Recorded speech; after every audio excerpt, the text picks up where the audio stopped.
Welcome. It's good to have you today. When you think of minimalism, you probably don't think of feelings or improving your mental health. But today I want to explore the connection between your feelings and minimalism. I think the most important aspect of saying thank you next to our feelings is the thank you part, really honoring our feelings and appreciating them. I want to give an analogy between Hey, feelings are crazy important. We do a technique in ACT, name it to tame it, and which just acknowledging what feelings are. Naming it to tame it is like just naming the emotion so that you can tame the emotion. And if you think of feelings as like a dashboard, it's just like check signal light on a dashboard. So if your tire is low, sometimes you can drive with low air in your tire for a little while, but it's probably prudent next gas station that you arrive to stop and check the tire pressure. If it goes long enough and you drive on that tire long enough, eventually it's going to either pop or something bad will happen. So with emotions, like they just kind of are our indication of how we're regulating ourselves and what we're doing internally. And if we go for a very long time not acknowledging our emotions, not checking in with ourselves and making sure that we're okay, then eventually it grows and grows into a problem versus just something to, I don't know, fill. And so it's really important feel all those emotions, just check in with ourselves and regulate them on a regular basis, which I don't know, Rachel, maybe you can speak to this. Like there was a lot of like denial of our experiences as children. And so I feel like it did a lot of damage to us psychologically, but like through our healing journey and stuff, individually as well as together, I feel like I've been able to I'm so cognizant of my emotions now, and like it's kind of interesting.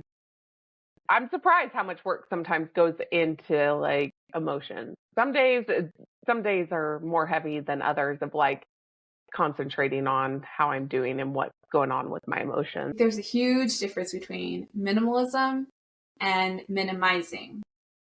Minimizing your feelings kind of pushes them away. You don't pay attention to them. You put little focus and energy on them. Having true minimalism with your feeling in the sense that you're feeling that feeling completely through. In fact, I've noticed feelings for me that get stuck are ones that I'm not feeling big enough. So I'll try to feel that feeling bigger inside of me and let it grow. Let's say you're a feeling minimizer or an avoider. You naturally do that. How do you know that you are neglecting some feelings? There's a great book by Dr. Sarno called Healing Back Pain. And he found that clients that had lots of big emotions that they didn't work through often stored those emotions in their body as physical pain. So as a society, we tend to find the most socially acceptable way to feel our feelings. A good example of this is with men.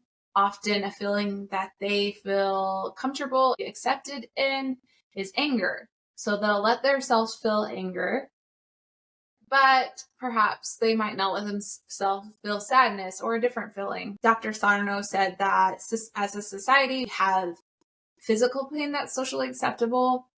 At one time in the 80s, having ulcers was very common, and back pain is very common these days. So your body will take whatever is socially acceptable and create pain in a way that's socially acceptable. I think it's a reminder to your body that, hey, you still have something to work on. You still have something to go through. Comparing it to minimalism, it's similar to tripping over excess stuff in your house. When you have excess stuff in a space, you need to remove. When you have chronic pain, it could be an indicator of certain feelings that need to be worked through. Once you know what those feelings are, of course, breathe through them, hold that feeling nice and strong inside of you, let it work all the way through. Feel that feeling as intensely and strongly as you can until you come out the other end. And sometimes this caused me to hold on to those feelings and store them. Very similar to storing our excess stuff in a storage unit. I would store them away. So I had a buildup of feelings that I did not allow myself to feel. And I had read the self-help books, I've done therapy, and I could talk about the feelings, but I wasn't re-feeling the feeling. I was talking about it. It was more in my head than inside of my body. And honestly, that made me feel really broken because the problem never seemed like it was solved. It made me feel that if therapy wasn't working for me, then I must have such a bad problem, or I must be so that there was nothing therapy could do. Now, I've also read lots of self-help books, and one year I read 100 self-help books because I felt like I was at the bottom of my rope and just needed as much help as I could. And again, they gave a lot of examples of thinking about my feelings or visualizing my feelings, but it never felt like I was working through my feelings. It kind of felt like I was putting my feelings on a shelf and storing them and categorizing them. This categorizing and storing made the feelings more organized, for sure. This storing and categorizing made the feelings more organized, but it didn't let me work through them at all. And as these past feelings built up, other feelings came along with it. The feeling of resentment was one of those feelings that grew bigger and bigger. So finally, at my wit's end, I decided to take a different approach with feelings. I teach yoga and do a lot of meditations with my classes and on my own. And I found that the best technique for dealing with my feelings was to feel my feelings. Now that sounds obvious, and I probably am just late to the game, but feeling my feelings helped me work through each one and let them go instead of just storing them and for another day. So I'd bring up a feeling. I'll use resentment as an example. That's one of the bigger feelings that I had to work through. When I felt that feeling of resentment, I would just sit there and I would breathe through it. And I would try to capture that feeling really strongly. Sometimes a memory or a person or an event would trigger that feeling. And so I would really feel like I was in that event again and feel that feeling very, very strongly come up. To me, feelings felt like a slug, and I'll explain that. I know it sounds weird, but a slug is kind of tapered at the end and big in the middle, and then it tapers. So I'd start feeling that feeling. As I breathed through it, the feeling would grow stronger in that middle part, and it would stay strong for quite a while, the middle of the slug. And then it would taper off at the end. There was always this clicking feeling at the end, this feeling. Have you yourself, or have you had clients where there's a backlog of emotions that they've kind of stored away? And the analogy I gave was they're putting it in storage instead of actually dealing with it and decluttering it. So that backlog of emotions. So, with the backlog of emotions, I can speak to this from a massage therapy standpoint, and I have so many years in that field, as well as in the counseling field. Let's back up and explain. So Amanda is a professional massage therapist as well as a professional counselor. She started in massage therapy first and then got into counseling. Yeah. So, with that being said, I noticed it in the body as well as like with my like counseling degree. Like I noticed it in their general mental health. With the body keeps the score. He talks about this, and I feel like it's just an amazing book. But it kind of encompasses you can go from the bottom up, or you can go from the up down. So you can tackle the trauma through your body, but it's also important to tackle the trauma through your head down. And so either way that you choose to tackle the trauma is important. And also there are many ways to tackle this trauma, and one tool should not be used as solely. And so massage is great because it tackles some of the body experiences, as well as doing general mental health counseling and somatic exercises. Like there's just so many ways that you can get through this trauma and the emotions. A backlog of emotions is trauma. Without addressing it, it just builds and builds and builds into something that is pretty traumatic sometimes. And so, or very hard on the body, very hard on the psyche.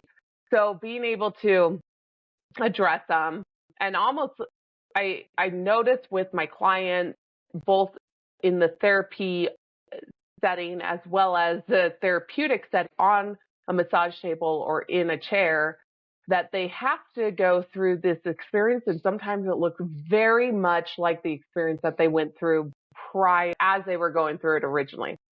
And so I often tell them not to shame that experience. I mean, and sometimes it's super stressful to go through it the first time.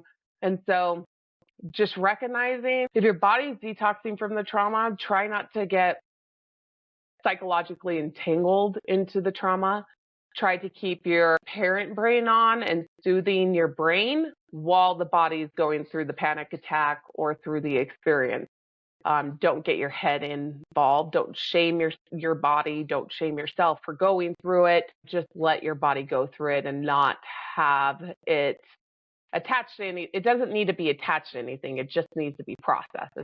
You're not doing anything wrong. Your body's not doing anything wrong. It's actually a very beautiful healing process if you can keep yourself calm and regulated through it, accepting the fact that this is what your body's doing and accepting the fact that your brain doesn't just needs to be a parent, a loving parent in this situation, and let your body go through the process is super important and easier said than done sometimes. Sometimes you need some help. Sometimes you need professional help. Sometimes you need your tribe. Whatever that looks like for you, identifying first what your need is really important to get that need met. So identifying the need is really important to be able to meet needs. One of the first steps. Jumping back to minimalism and how this applies for me is like, let's not overcomplicate our emotions. Let's name them. Let's take care of them. Let's meet their needs. And then we can move on into our beautiful life. Appreciating the high, the joyful part of you, as well as appreciating the shadow or the depressive side of yourself. Everybody has this. Everybody flows from the positive to the negative, back from the negative to the positive. And if you can use that, if you can get to know both sides of you, and not shun or shy away from either side and really lean in and get to know both of flips of you or both sides of you, then like it's super important to be able to just make a beautiful life for yourself. Shadow side or depressive side or however you want to identify it as is really important to know, because that's your guiding star. Actually, that's the thing that will tell you what you need to fix. It's not delusional.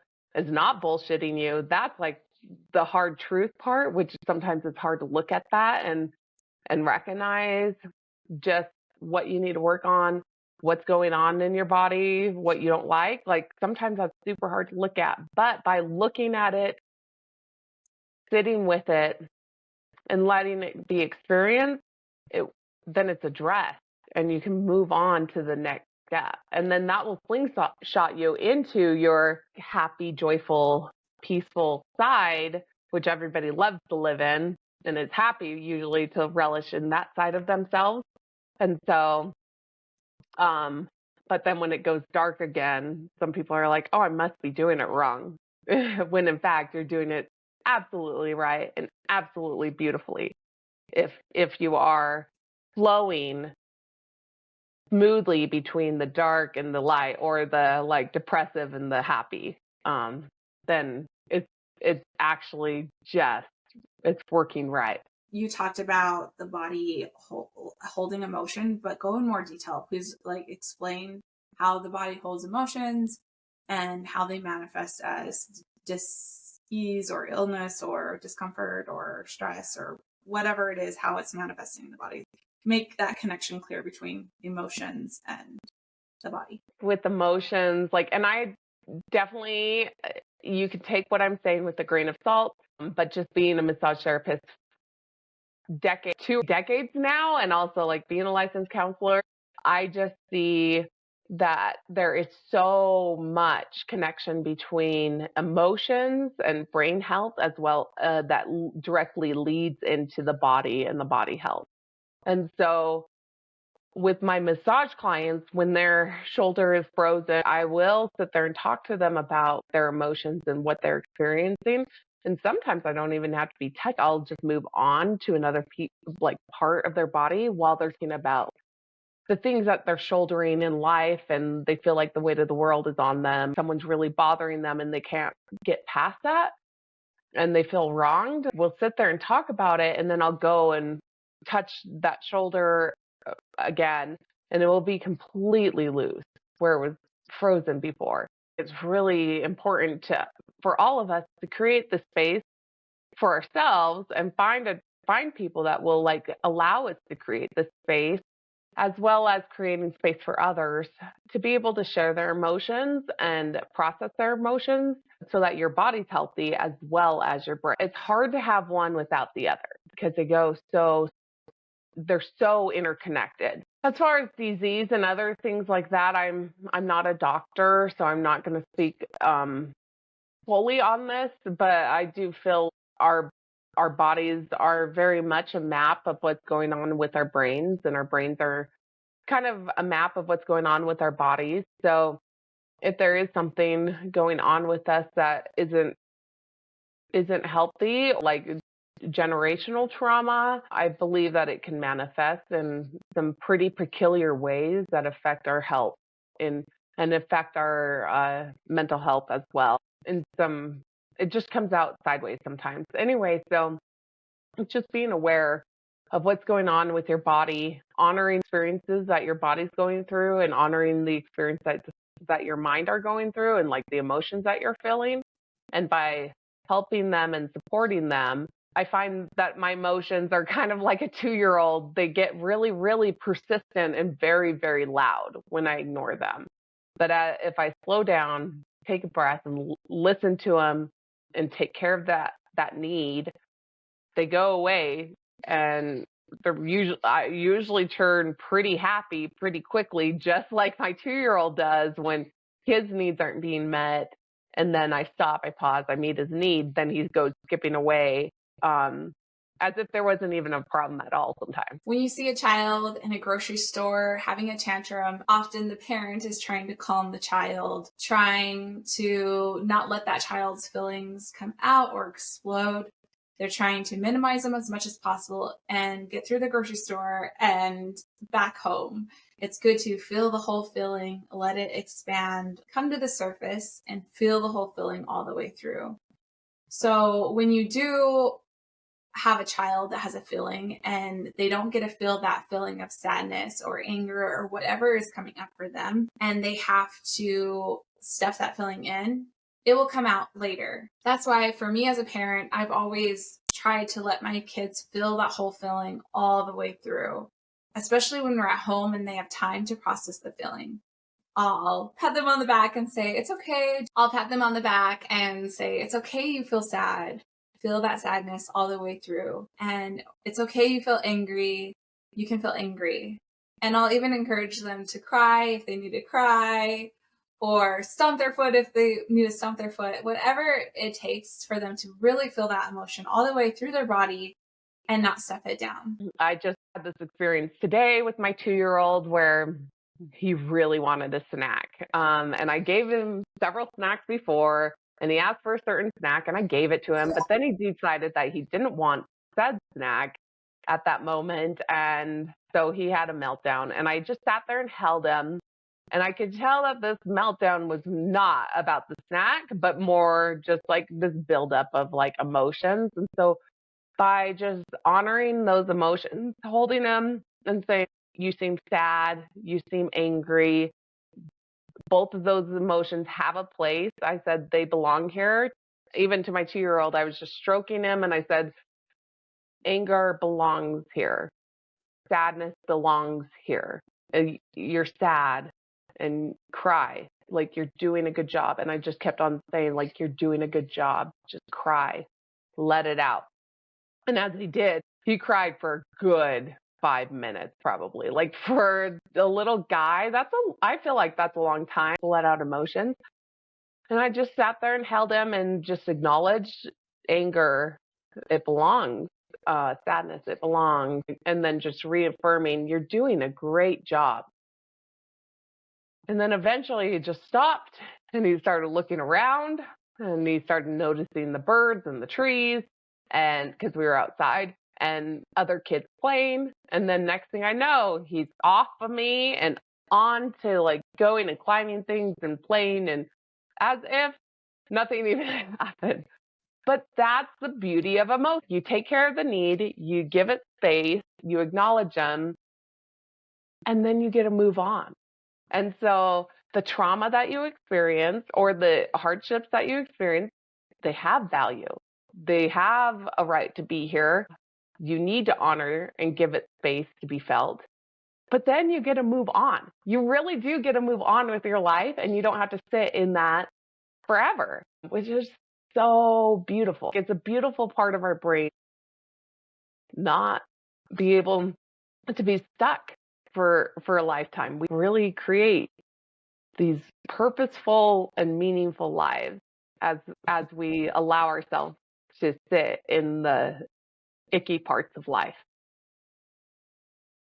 Yeah, as an adult, I don't express my emotions as outwardly as I would have when I was a kid. I think this is very common with adults. I think it's very common in society for adults not to feel their emotions or express them as outwardly. When we're sad, we end up having like a low grade sadness, but we don't just feel intensely sad and cry and let it out. When we're angry, again, it's a lower intensity. We want to be socially acceptable. And so we don't let it out in the moment that we're angry. And that's understandable. I think it's part of regulating. You don't want to harm other people.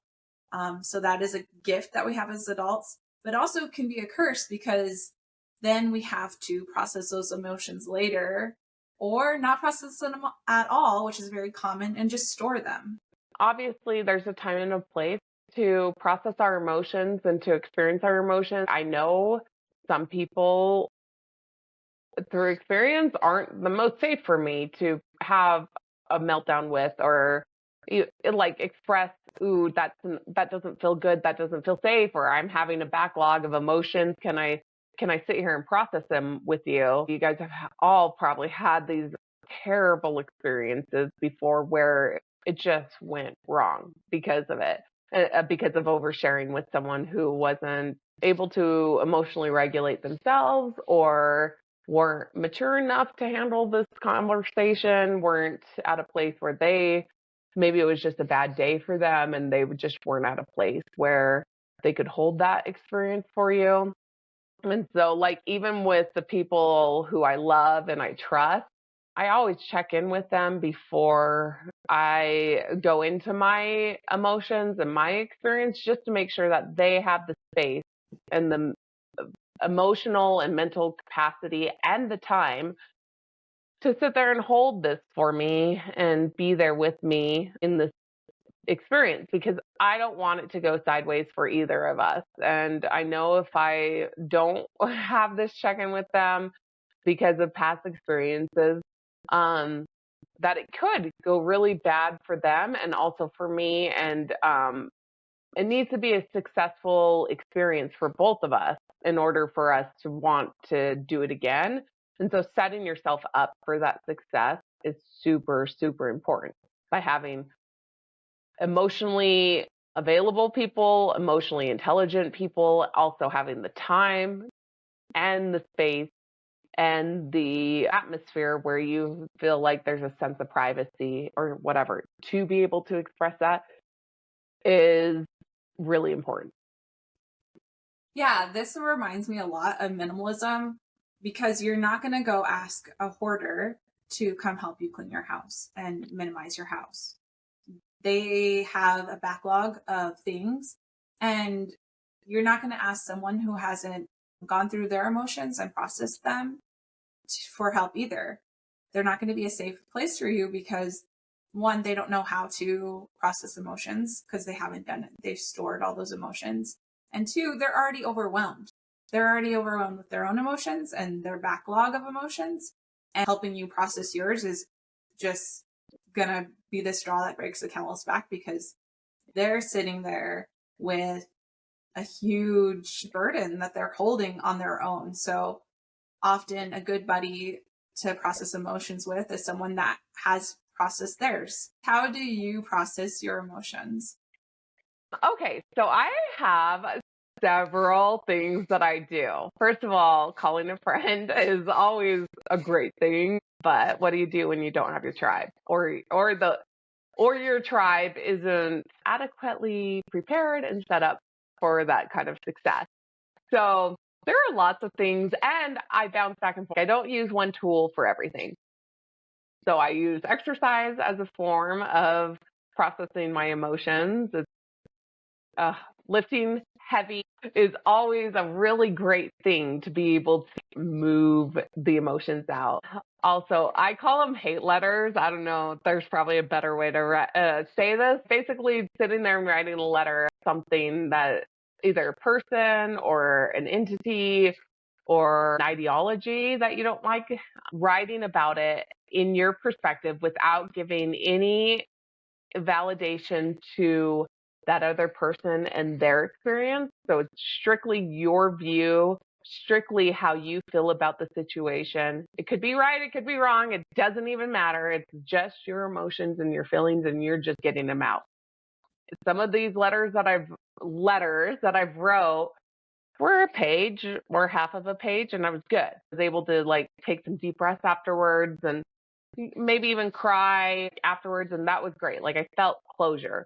Some of them have been 8 to 20 pages. I'm just going to town and have to pause and breathe. Breathing is really important to regulating emotions and acknowledging, letting that clarity in. That's another form of processing that I do, as well as just sitting with the emotion and letting it peak and letting it be felt and then letting it crescendo down. I believe Rachel spoke to this. So that's really important too, to letting all the emotion be felt. And so all of these things are amazing and great tools, but at the end of the day, it's what I'm doing to process my emotions is sitting with the emotion and sitting in the uncomfortable and the darkness, not knowing. I mean, after so many years of doing this, I know that there's going to be an end and whatever. But at the beginning, it was pretty petrifying to sit through it because I didn't know what it was going to look like. I didn't know if it was going to end. I didn't know how it was going to end. I didn't know how I was going to feel afterwards. Doing this process several times over again and again and again has definitely helped, where I may not know where I'm going to land, but I kind of got a general idea of where it's going to land for me and what it's going to look like when those emotions are processed, because I know the beautiful side of me as well as that depressive side. So I know what to expect when I'm done because I fully reconnect to that inner peace and that joy. Okay, so I want us to both give examples of every category of what you just said. So I'll start out. The first one was call a friend, and how I've relied on someone recently. I'm going to give a concrete example. So recently I was sad and I just needed someone to cry with. I was really sad. I couldn't explain why I was sad. I just felt very, very sad. And I kept telling my husband, I just felt so sad. And he's like, I know. And he held me and he would like stroke my hair and pat my back. And he just let me cry. And I cried and then cried and I cried. And I don't know why I was so tearful. Maybe I'm just emotional. I have no idea. It was just this overwhelming sadness. And sometimes I want to talk about why I feel that way. And sometimes I just want to cry. And he was there for me. He was that comfort tool. And he held space for me and just let me cry and asked me if I felt better the next day. How are you doing? And I was like, I feel great. But it's because, yeah, it's because I was able to go through the whole emotion. It was a very big emotion. And I just kept crying through it and just letting myself feel sad and telling myself that it was okay to feel sad, hearing from another person it's okay to feel sad, and living through the whole feeling. I think that's a beautiful example that I want to speak a little bit about because it's a little intimidating sometimes when we're experiencing emotions and we can't put a place on why we're feeling them.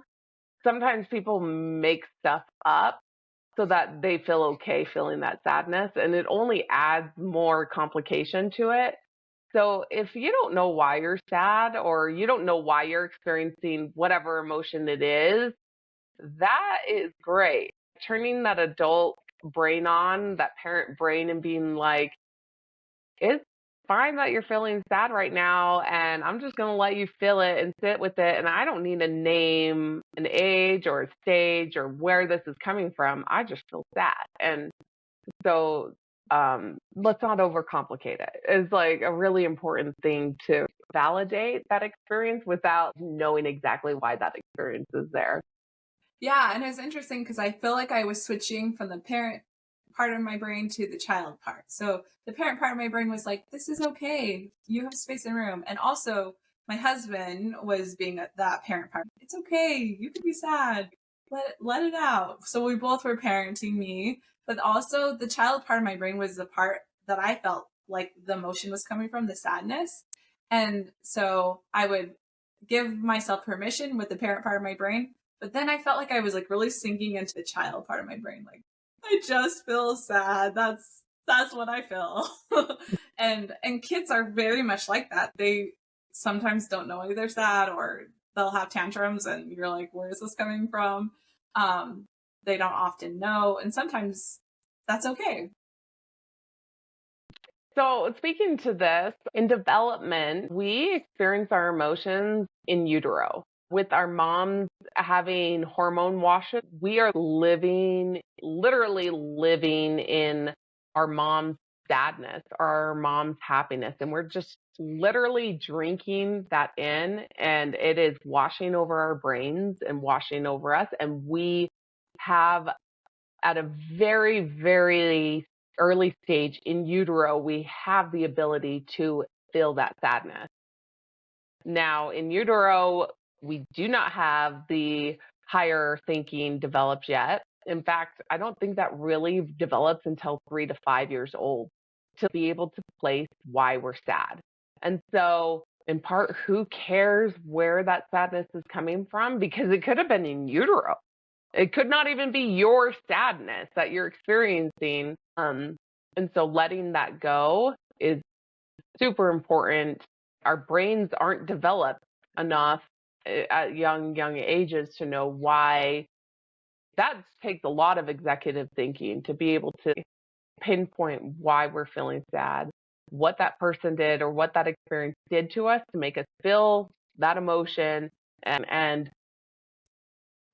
just acknowledging the sadness is important. And sometimes that executive thinking what comes online later, and it's a skill that needs to be developed. So even if you're in your 30s and still don't have executive thinking and being able to identify your emotions, being able to identify why that person made you sad, what they did wrong, how they overstepped their boundaries, et cetera, that is okay that you don't know all those things, but sitting with the emotion and letting it fully ride its course is the important part and the first step to general health, mental health, as well as body health.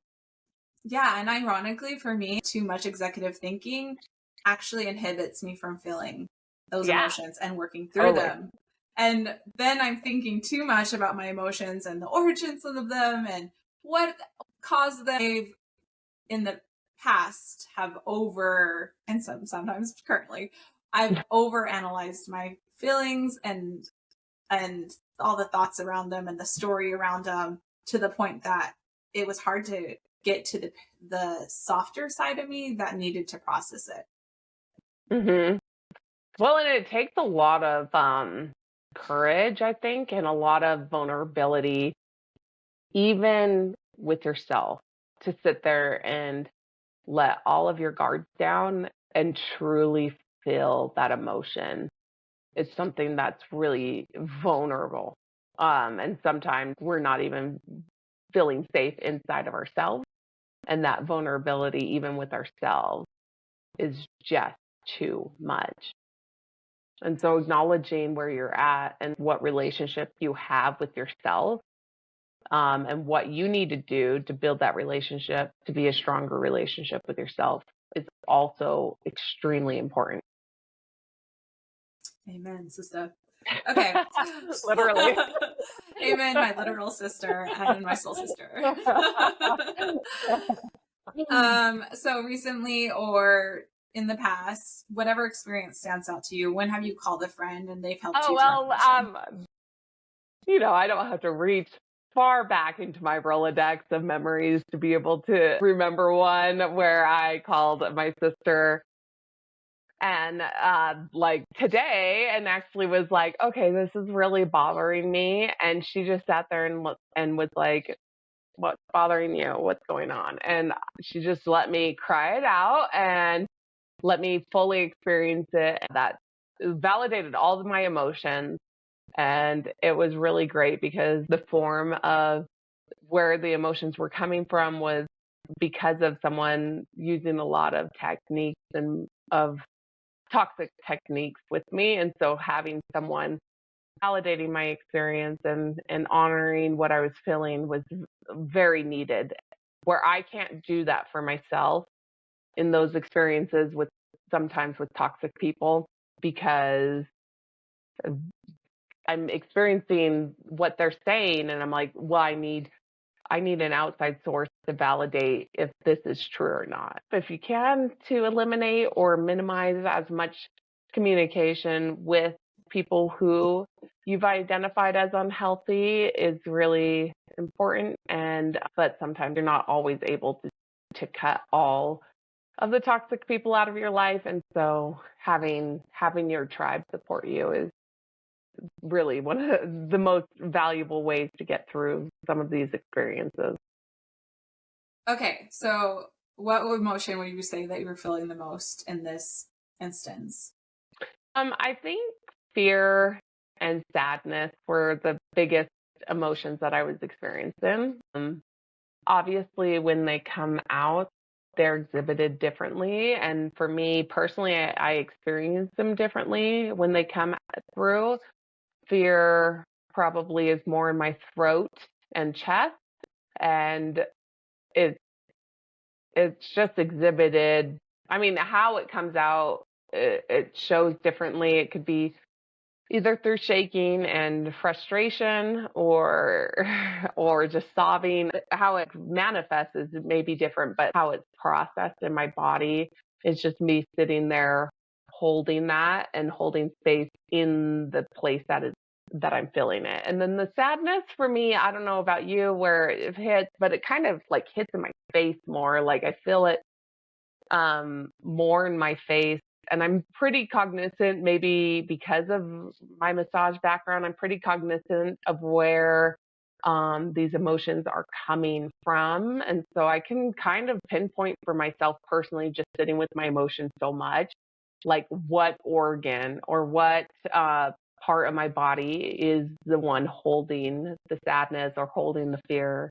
And so with that, like really eagle eye, like narrowing into that organ or that place in my body and giving that, like soothing it, trying to be the parent brain or the adult brain there and like supporting that place in my body that fills that emotion, but then also letting that emotion flip over and take a piece of my brain and fully fill that emotion. And so I'm flipping back and forth, just like Rachel explained before.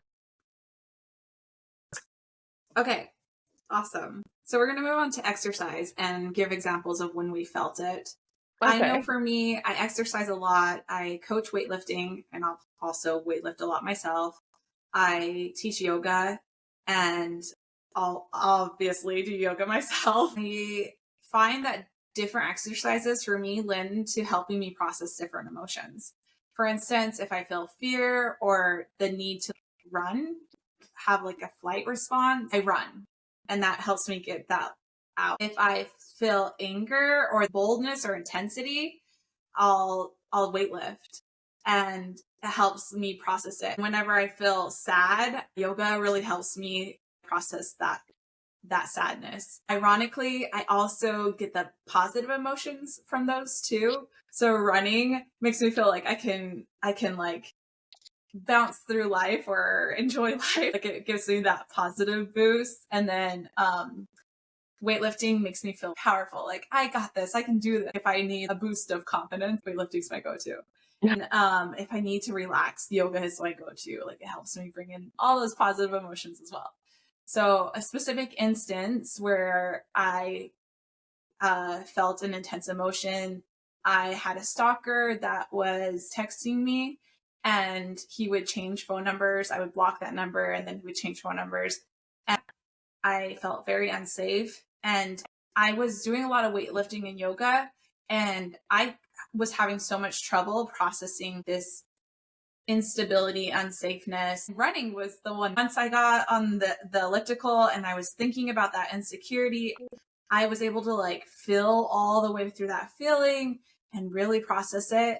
And it really honored me to feel like I was running through the insecurity. That was a really profound, helpful experience for me. And I've experienced it in weightlifting as well. And I've experienced it in yoga as well. There's so many other forms of exercise that will help you process different emotions. I just know from personal experience those ones, and they've just been so fantastic. Yeah, so I feel like these like movement is invaluable, and like you can't put a price on it. Weightlifting very, very heavy is very like good. So I try to do like 5 sets of 5.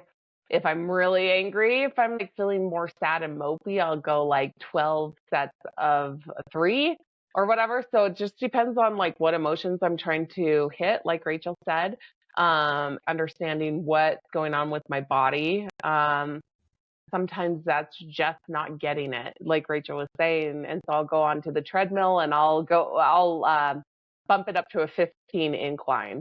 And then I will go just as briskly, not like heavy breathing. So it just, again, lands on if I'm in my fight or flight mode, I will definitely do 15 incline as fast as I can, like run through that emotion and feel that fight or flight.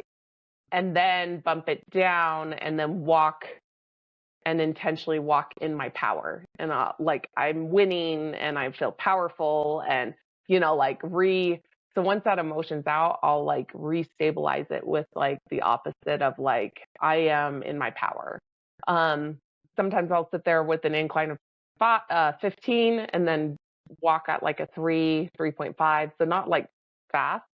And, just if I'm like feeling a lot of emotions and I'm not sure where they're coming from or there's a backlog, I'll like let them come up and breathe through them, especially the ones in my hip. And that like the emotions that I'm feeling in my hips and stuff work really, really, I can work through them really well while on a treadmill with that movement. And so I'll just let it take its time. So sometimes it's a 5-minute walk. Sometimes it's a 30-minute walk, an hour walk. Like I'm not there to time it oh, okay, I walked for 30 minutes. I'm done. Like if I'm on a treadmill, it is solely for my emotional well-being. Cause I feel like if I'm going to do something, I'm going to go lift weights, And so like if I'm on a treadmill, I'm on a treadmill for my emotional state. Like I'm clearing shit. Don't mess with Amanda when she's on the treadmill. Just walk away. Go to the other side of the gym. She's working through some dark stuff. I'm being on the treadmill in the first place. I'm already working through some dark stuff. Like, just kidding. So, if I'm not in my element, aka weightlifting, then I'm not okay. Just run. Nice. And I do stretch, and I probably am not as good at stretching as Rachel is, but also when I do stretch, I definitely like if I'm doing a calf stretch or whatever, I'm definitely sitting with that emotion and being like, "Ooh, you're really tight, girl. What's going on there?" And like just that curiosity and that love, the curiosity of like, "Calf, what's going on? What do you want to talk about today? Like, what are you feeling? I'm sorry I neglected you. Like, how are you doing?" And just being genuinely curious, what's going on and how can I support you? And what does that look like for you? Because recognizing that every body part has its own experiences and its own feelings, like kind of helps you navigate through it. Okay, can you give a concrete example of a specific emotion and a specific exercise paired together? Okay, so let's see. Today I This is breaking news, fresh for you guys. You're welcome. Yay! Anyway, so today I was again just kind of working through some stuff that like a higher conflict a person that I'm working with and trying to resolve some stuff, which is impossible with the high conflict individual. Working with high conflict people and who I have come to identify as high conflict people is like bipolar, disassociation, identity disorders, narcissists, sociopaths, psychopaths. Those are some and not limited to high conflict individuals. So if you're working with those people, realize that there probably will never be a solution found. And so, as disheartening as it is to work with these individuals, sometimes you just have to. And so with that being said, today I've been working with one of those individuals. I knew I needed to go to the gym and I knew I needed to lift heavy. So I set for 5 sets of 5, as heavy as I could go without hurting myself, staying within like the realm of doing the exercise in the proper manner with the proper like range of motion, but making sure that I was hitting like the top of my limit so that I could push through those emotions. And I'm sure when I'm done with dealing with high conflict people, I might need to change gyms at some point because um, sometimes the emotions come out and sometimes they're not very pretty. Usually for me, it's crying. So I'm sitting there doing a bicep curl as a tear is coming down my face. It's a little awkward. But I just sit with it and I realize and I tell myself, that's okay. You're not going to be at this gym forever and you can switch gyms as soon as you're done here with No, this. tough people cry, girl. Own that. I mean, nothing's more scary than a girl crying and lifting weights. I mean, guys will grunt and they'll be like, ugh. I mean, that's not even as scary. Those tough guys are No, like scared out of their mind when they see you crying and lifting I'm weights. They're just like, what the crap? backing off a little bit. So, hey, if I didn't want to get hit on, which is totally what I do not want, so it's great because everybody just kind of like backs off a little. And It's like Moses, you parted the Red Sea. for sure. But I feel great. Like I got those emotions out and then I called Rachel and got the sadness and the fear out. And here we are. I truly feel honored in my life. I'm honoring myself. I feel very centered and very at peace. Okay, so another one that you brought up was letter writing and writing a hate letter. A recent example for me was I wrote a letter to misogyny. I have a lot of internal misogyny where I think I'm a second class citizen because I'm a woman. And ironically, it really comes from within this misogyny. It's like a record in my mind. And the beginning of my letter to misogyny was, "Dear misogyny, I hate your guts." And I worked You through like are all these the scum emotions. between my toes. You make me vomit. Love, Rachel. Totally, yes. And just that internalized misogyny was so hard. And I was just being so hard on myself. And it just helped me get those emotions and put them to paper I did a little bit of breathing afterwards to really feel the emotions more. But as I was writing, I was feeling the anger. I was feeling the injustice of the situation. And I wanted to just feel that anger and just release it. So wrote the letter, felt more anger afterwards, and it was good to work through that emotion. I noticed too with me when I work through emotions, instead of just setting them aside, storing them, oh, I just feel so much better. Oh yeah, for sure, right? Oh, the best. So So how about yeah, you? for me, I mean, I've done this exercise so much, and it's hard to even categorize all the ways I've written it. I've written it to people, I've written it to like you in general ideologies. Um, so like writing it, let's see. I mean, recently I wrote it. I've wrote recently for misogyny as well, and I wrote one to the religious institution that we grew up in. That was really, for me personally, I have a hard time placing blame on institutions or ideologies. I naturally have an easier time placing blame on the leader of the institution versus the actual ideology or the institution. I don't know it. This is interesting because in personality theory in Myers-Briggs, there's two types of people. They're people, and then there's as you're saying, like ideology people are conceptual. Like, oh, they care more about concepts or entity. People when they have conversations often name names or roles that people play in their life. So people will talk about my husband, my son, whatever it is in their life a lot in their everyday Mhm. conversation. Yes. They'll name the name of their husband. There's just a lot of names and people related in their conversation. And then the other type of people will talk about ideas or entities, organizations. They'll talk Concept. about concepts, and they'll name those concepts and get mad at the concept.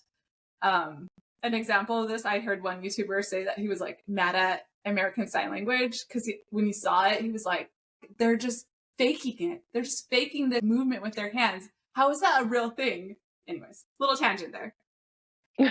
Yeah, so We can probably totally. No, thank you for adding that. And so, so yeah, for me personally, I have a hard time like identifying organizations or ideologies as a problem. Per se, I have an easier time identifying people.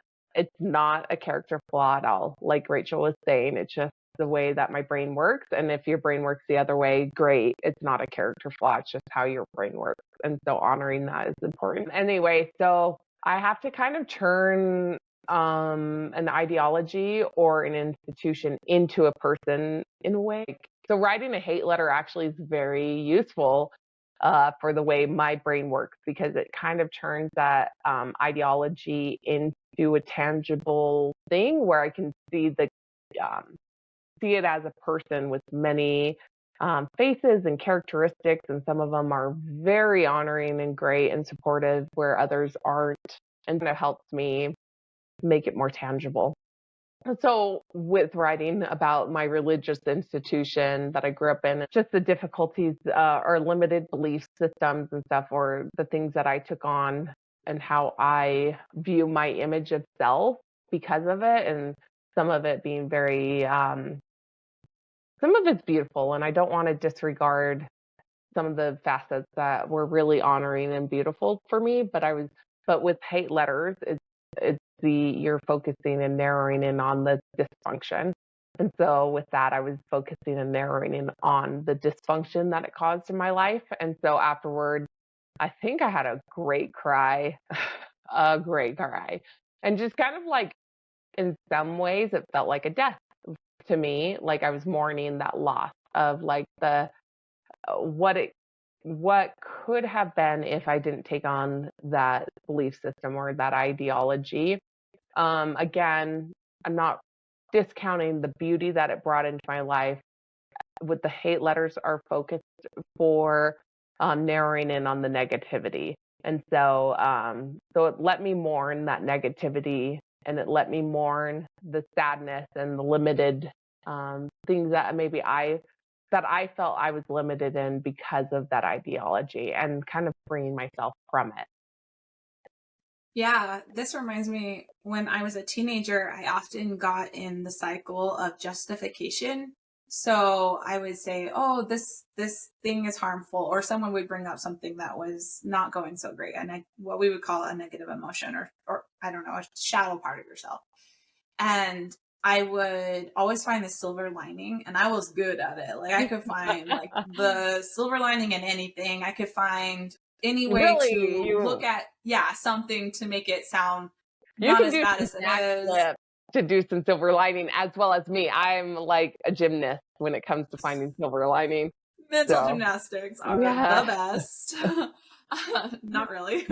Um, so I think that writing these hate letters were good for me because it helped me give a voice to the negativity, and also just put it in a package, and I don't have to live in it. I can go back to my positive sunshiny world and all that like angst or hate or negativity is stuck in that letter. And I personally will delete my letters because it just like gives me this sense of euphoria, like, oh. Thank you. Bye. Yeah. Yes, yes. And maybe it's the minimalist in me where I just need to not store things to really release them. And it helps me feel that release. As well as writing them, I'm still releasing those emotions, but it gives me like ultimate release at the end. Like, it's just, I don't know, it's a high in a good Hmm. way. So for me with the hate letters, I personally choose to write them on paper. That's just my personal way of doing it. And then afterwards, I'll either rip it up and throw it in the trash, or I'll burn it. Some people that talk to me about their own experiences love burning it, and I'm maybe secretly a pyromaniac. I'm not sure about them. Anyway, but like, We I love just all forms of humans, pyromaniacs or not. Just don't burn people's houses down and don't break the law. do it safe. Uh, me, I realize getting rid of it's important. How I get rid of it is not as important as the actual expression of the letter. But you may find if you try this out, that like getting rid of it is a very important part of the letting go process. And so just honoring that and knowing it, recognizing what's important to you and what's not, is part of the process. Okay, just to go a little bit more into personalities again, another tangent here. People think about to-do lists in different ways, and there's two common forms of thinking about to-do lists. Some people like to write all their to-do lists out and like check them off, and they like seeing everything they do. And if they write their to-do list and they did something that morning, they want to add it to the to-do list, show more to themselves that they did more. And then Guilty. so that's you. Yeah, for sure. Do you feel like super proud of yourself when it's like this big old long list and you're just like, Oh, okay. So yeah. I don't give high fives out willy nilly. I mean, I joke about this all the time with people. Like, if you get a high five from me, like, that's special. So, like, sometimes, like, when I'm like really proud of myself, I'll sit there and be like, girl, and give myself a high five. And I'll just like relish that high five and like sit in it and sit in the win of it. Like, it's really important to sit in your win. And so sitting in that win and like giving myself a high five is the highest compliment I can give myself. So if you get a high five from me, woo, you just arrived. That's like $1 million high five there. Consider yourself a Yeah, millionaire. at least a high fiver. Yeah. The other type of people are people who have a to-do list and they take away things from the to-do list. I'm an extreme version of that because I literally don't want to see the erase marks or indents. I really just want it to be gone. So how I do it is I'll write a bunch of sticky notes. Each one has a different task. Mhm. And when my desk is cleaned off, because I worked through all those sticky notes, I'm like, oh yeah, like that's my high five That's to me. myself. I'm like, yes, conquered this. This to-do list is mine. You're my, yes. And so that's what it feels like when I'm deleting that letter. It feels like an empty to-do list. For me, That that's must feel my so peak. amazing. Yeah, there's nothing on the paper underneath it. It didn't bleed through. It is donezo. Yeah. Gone out of existence forever. We deleted the recycling bin after we deleted the hate letter, and then we hardwired the whole new computer. No, I'm just kidding. Right? Oh my gosh. That would be Changed the awesome. locks, got rid of the house that it was written My in. family's like, why do we get new computers every month? I'm like, nothing. I don't know what you're talking about. I'm fine. You're fine. We're all fine. You're fine, right? I don't know what you're talking about. Love it. That's Okay, so awesome. the next one we're going to go to is breath. So, time when you've used breath to really work through something.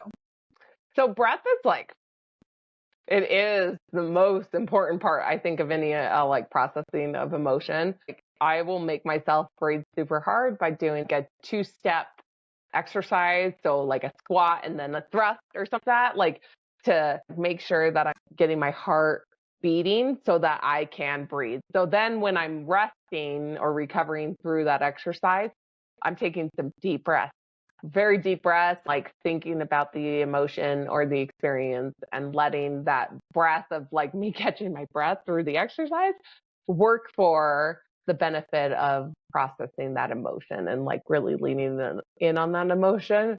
But I look forward to the day when I'm not heavily breathing through my day of like, anyway. So like I use the breath a lot to process my emotions and sighing and moaning and like or whatever, or like as if almost like you're in labor, letting um the vocals like also help like release things. And so I mean there's a Birth lot of that emotion out. Let it girl, yeah. out. And then there's a lot of religions that do this as well, like with their chants and with their other things. There's a lot to be said about like letting sound be a healing process. And so if you need to add some sound to that breath, by all means, add as much sound as you want. Hopefully you don't look too crazy. If you do, then come to my gym because you'll have a friend in me. Anyway, so. If I Yeah. had $1 for every time I said the word breath in yoga when I'm teaching it, I'd be a millionaire. For sure, It's right? really a basic core principle of yoga, and I think it's a very basic core principle for emotional release. That deep, really intense breath is really, really beautiful and really cathartic. Yeah, for sure. For sure. Okay, so we're moving on. Sitting through it. You talked about sitting through it. So what does that look like? And can you give an example? Yeah, for me, sometimes movement and whatever, it's just not getting it. And that it's super important to just like sit still. So what that looks like sometimes is when I'm going to bed at night, I'll just lay and like put my hands different parts of my body to bring awareness to those areas and then like take deep breaths and let my body feel those emotions. Sometimes movement can be counterintuitive for those feelings. Sometimes movement can be super helpful. I don't make the rules. I just try to follow what my body wants. So yeah, so it's just a process that I do, and um, it really is. I found a lot of beauty in that process of letting go and acknowledging of those emotions. Yeah. So for me, sitting still, sometimes I'll put my hand on my heart, my other hand on my belly. I'll give myself gentle taps. I'll tap my arms just gently as I'm sitting there. Sometimes I'll just sit there. But I also imagine myself being grounded. So I feel like I'm pushing my feet into the earth. It feels like I'm sinking into the earth. And I let my tailbone kind of sink into my chair or towards the end when I'm Yes. standing up or if I'm laying down, just sinking in the earth. And then I'll let my head come down as well. Sometimes I'll go through each body part you can start anywhere, but for me, I always start with my feet for some reason, and I work my way up my body and just imagine each part. Okay, so my feet are grounding. Now my legs, now my pelvis and my lower back and abdomen, my upper back, my arms, my hands, my neck, my head. And I just imagine it sinking to the earth, letting gravity pull me down, just feeling that really grounding energy. And then I sometimes will bring in breath. I'll think of an emotion and slowly breathe through the emotion. Sometimes if I want to process several emotions that are in the same category, this one helps me because I feel like I'll not only bring up the emotion inside of me, but I feel like I'm surrounded by it.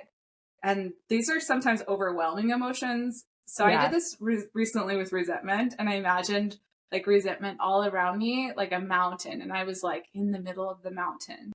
And I was just like breathing through it and like feeling very grounded, sitting very still.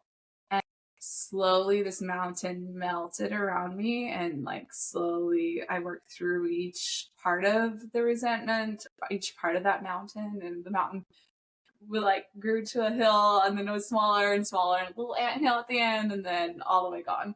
um I just did that last week actually, so that felt really amazing.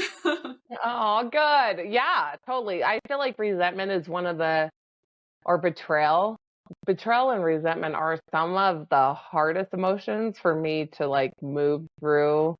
They're very lower density in some ways. I imagine emotions kind of like as the key on a piano, and it might be fun if you are tactile or like experience stuff like this to sit there and feel like, where's joy at? You know, if I had to like place it as a musical instrument, would it be a high C or like a low, like where would that hit in a piano or, as a color or whatever? And feeling the energy around each of these emotions kind of helps you process them later on when you're stuck in them. Yeah, and it's interesting that you said that because for me, betrayal and resentment were the hardest ones to move past.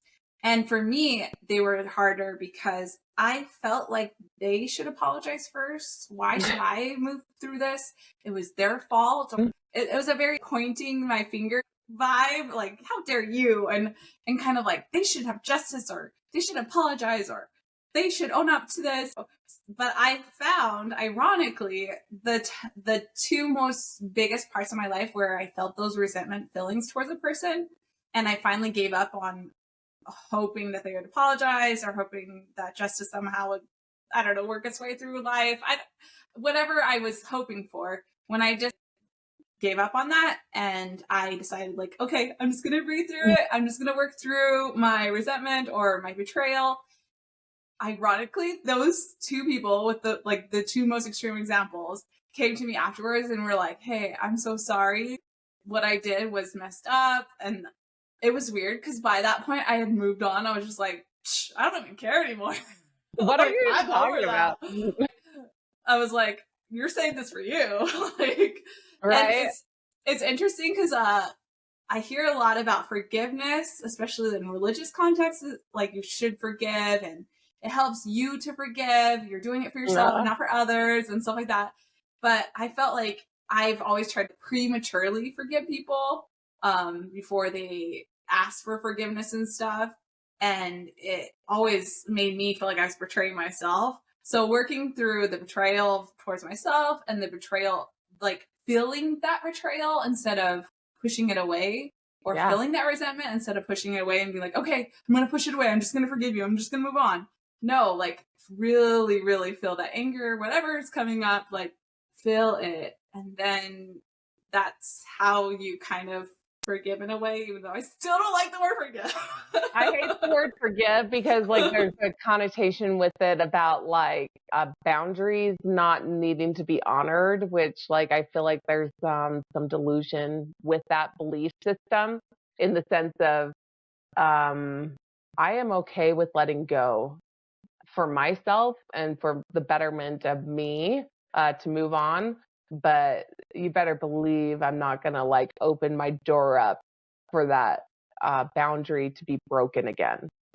So I don't like, and I know that you don't mean it that way, but I want it to be very clear to others that like when we're saying forgive, we mean that we are like letting go of those emotions for our general well-being and our mental health, but we are not letting those people who wronged us and didn't acknowledge the wrong, didn't acknowledge us at all or whatever our experience was, and continues to breach boundaries and continues to overstep those people. Forgiveness is great, but also not letting that happen again is a responsibility that should not be neglected. Yeah. So the interesting thing about both of these situations that I'm referring to, once I worked through the resentment, before I worked through the resentment, I felt a lot of boundaries being crossed, and I kept having vocally be like, no, this is a boundary. No, this is a boundary. No, this is a boundary. No, this is a boundary. It was constant. I was getting tired. It felt like, when you're parenting a kid and you're just like, stop asking me. This is a boundary. I can't say yes or no anymore than I've said. Like, it is a boundary, whatever it was. Once I worked through the resentment, it was kind of like energetically, they respected my boundary. And they stopped like preying on me and making, I don't know, it just felt weird, but my boundary was not even in question after that. And I chalk it up to like one of those like magical things of the universe. Yeah, for sure, right? Yeah. So, yeah, that's really important. And also I want to say with like with betrayal or resentment or things that like the person should be saying an apology, which maybe they should, like rightly so. People mess up and they should say sorry. Like that's the adult thing to do. But some people are children in adult bodies, so that's not an expectation that we can reasonably expect. And I have to say, for me, that is the biggest still, because I feel like I'm quick to apologize. And so when someone doesn't, I'm just like, how dare you? What's like, wrong with I you? always apologize to you. And like, how dare you never, like, I don't know. I just get kind of self-righteous. And it's not a good place. Totally. When I have that sense of wrongness, which like it's there. It doesn't matter if it's right or wrong for it to be there. It's there. So validating that. But for me, I imagine them coming to me and apologizing for everything. Would they ever do that in real life? Hell no. But in my head, it's imaginary land. So that's fine, Imagination is free. Yeah. So for sitting free there, 99. free 99. So sitting there and like being like, dude, girl, I'm so sorry. You're right. I wronged you so wrongly. And like, yeah, you're valid, and being betrayed, and, just like sitting with that and getting that validation is very honoring. And then I can move to that betrayal or that wrongness. And then like I can let go of it. And by the end of it, I'm like, Joe Schmo, who, whatever. I don't even care anymore who they are and what they did. Like, because I'm over it. And so finding those tools and those tricks and tips help you get over it. It's not about them. And hopefully if they did something that was illegal or unjust, they do get that justice. So we're not eliminating their responsibility, but part of the justice process and the healing process is that you, as the wronged individual or the victim, find peace. And so that is part of the process. And so do not ignore that part. And it is a vital part, regardless of what happens to the other person. Have you ever heard of someone like telling you like, don't be a victim or don't give into victim energy? Does that ever make you, it makes me so upset, especially because you're like, I didn't choose to be a victim, hence the word victim. Right. It is so cringy to me. Like, nothing gets me more like on my soapbox boiling than that. Like, yeah. That being said, I do feel like working through those emotions, not like harboring emotional trinkets of that victimhood, is good. I do think it is good. It reminds me of, if you're someone that collects a lot of things in physical space and you have a bad experience with someone, you're not going to keep like photos of them. Let's say like you divorce someone, or they have become estranged to you. You don't want to keep photos of them in your house. Like that just feels weird. Or things that are theirs, or I don't know, just it. And I feel like that's what it's like emotionally, is releasing all of the negative emotions you have with that person, maybe even positive emotions, because they can turn negative if you have, enough victimhood in that space.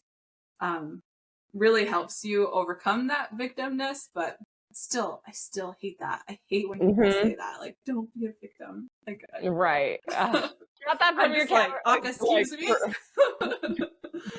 No. Yeah. But like, again, like honoring, yes, be a victim for as long as you need to be, but hopefully you can find that power back. Part of being a victim is someone took your power. And so finding ways to get your personal power back and finding ways to self-advocate for yourself and finding ways to empower those around you that have had those experiences are all ways for you in your healing journey to get your power, get your voice back. And that is huge.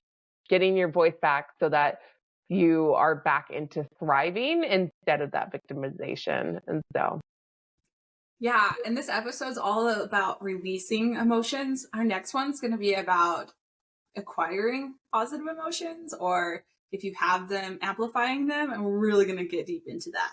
So look forward to that one, but we're going to keep going with this because you got to release some to make room for bigger good ones. At least that's been my experience. And just with minimalization in general, like you got to release things from your house, from your presence, from whatever, to make time for the things that you love, to make time for the things that, like, in your space, in your body, in your environment, for the things that you love. So it's not about elimination, it's about highlighting the things that you love. So this is about clearing the internal space so that you have more time and more freedom to choose the things that you love and the feelings that you love. Yeah, it's like, thank you next, and then thank you yes. Like, then you get to really like take that yes. Yeah, for sure. So you brought up epigenetics a little bit, kind of when a child's in a mother's womb, they feel those emotions of the mother. Also in our DNA, a lot of emotions can be stored and passed down through generations. And so sometimes when you're releasing emotions, you're not releasing just your own, you're releasing maybe ones that you inherited. And that's a beautiful thing to do, release those emotions, because then you're not passing them down. If you do have children, you're not passing them down to your kids through your DNA. And just really giving yourself time and space to honor releasing those emotions. And I know I try to pinpoint where these emotions came from a lot, but I found for me, after getting really heavy into that, the best thing was just to feel them and let them work through me. So, like, oh my gosh, epigenetics, I can nerd out if hardcore all day, any day with anybody, anytime. This is like my Tell her when or where, and she'll be there. I'll be there. So they have so many, like, I mean, it's kind of the forefront of science right now, like where we're starting to study epigenetics, and I love it. Anyway, so they did a study with mice. It was about 10 years ago, where they would infuse their cages with cherry blossoms and then shock them. And all of these male mice responded kind of like Pavlov's law, where they started to associate the cherry blossom smell with being shocked. And so as soon as they found that, like, they were well trained in this experience where they would associate the cherry blossoms with shock, they took their second generation, so their grandchildren, and infused their cages with cherry blossom smell, and they found that the mice responded the same way as their grandparent or grandfathers responded to the experience, with high cortisol levels and a lot of stress with that smell. And That's so, sad because I love the smell of cherry blossoms. Like, couldn't they have chosen a grosser smell to associate with well, maybe that's why they shock? chose it so that like the Aw. people studying it enjoyed their lives. I don't know. Anyway, The scientists are like, I love cherry blossoms. Let's infuse these rats with that smell. yeah, and then they have like newer studies that found that like people from a Jewish lineage where their great grandparents or whatever survived the Holocaust and actually like lived through that experience, they were more prone to depression and sadness. Like I think it was like 10 times more prone to depression and sadness than like those that are like, I don't know, from a European descendant. Wow. That's Yeah, powerful. it is really powerful. And so like our like there is a lot of strong correlation with who our family is and where they come from and what experiences they've had that shape and mold our emotions and our experiences and ultimately keep us safe. You know, like if we think back of like caveman days and stuff, like, hey, we just saw Uncle Bob fall off of a cliff.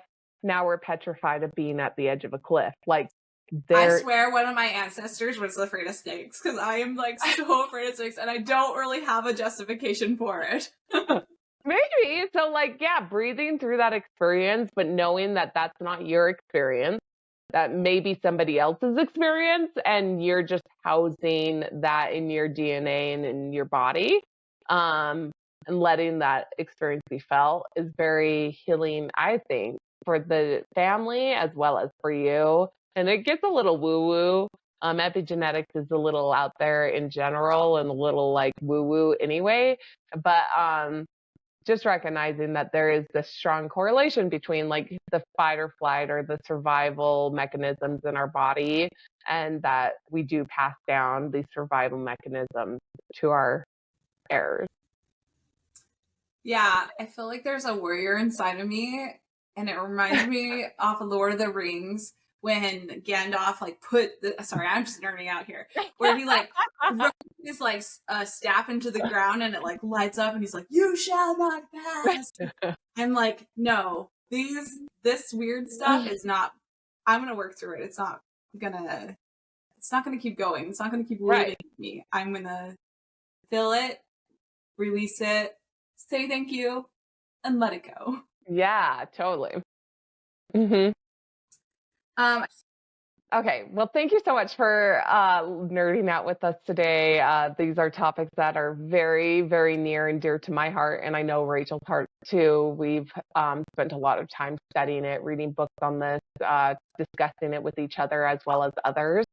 And so, if this is something that you feel like we need more, you would like more information on, we would love to nerd out about this topic any day, anytime, anywhere. So, we'd happily circle back and discuss it more. But thank you for joining us. It's a true pleasure and honor to have you with us today. yeah, I really hope that you can say that you're a feelings minimalist after this. You don't want to live in a house that's piled up to the ceiling with things, but you also don't want to live in an inner home that's piled up to the ceiling and things. You want to be able to live in a peaceful mind, body, spirit, just all around feel like you're a minimalist when it comes to negative emotions, working through them, letting them go, and not holding on to them and storing them. We hope this helps you. You have a fantastic day. Take care, guys. There we go.